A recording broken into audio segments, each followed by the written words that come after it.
am going to talk to you a little bit today about this sweet potato slash potato tower.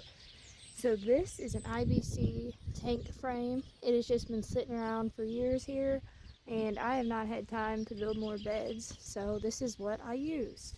So I use the lasagna method. That's where you do a layer of hay, layer of compost, layer of potatoes, and you repeat that until you fill it. So the hay I used is what we used to put around our pipes last winter to keep it from freezing. After that happens, you can't feed that hay to any animals, but you can use it as compost because it has already went through that hot process.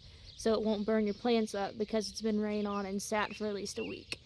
This sat for probably about 6 months. In the bottom of it, I have sweet potatoes planted, and I'll show you those in a minute. And then on the top, I have regular potatoes planted.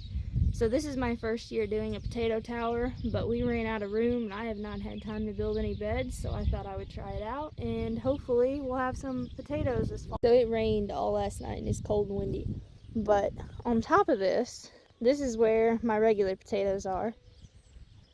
There is about 2 rows up there, and then down here in that first square I have regular potatoes.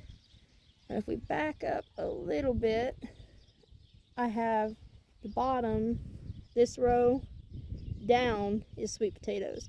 And I didn't plant in the bottom row, but this row and this row is sweet potatoes, and I alternated them off so they have room to grow. So this one right here, it is really growing. But I planted all these last Saturday, so I have that planted, alternated off all the way around on all 4 sides. So if you are wanting to try to grow your own food, first of all, you ain't got to go that big, but we do. That's what we've always eaten during the winter, and we like to know where our food comes from and what's in it. But you don't have to spend $120 on a raised bed. You can find, like, this was just an old IBC tank frame, and that's what I planted in.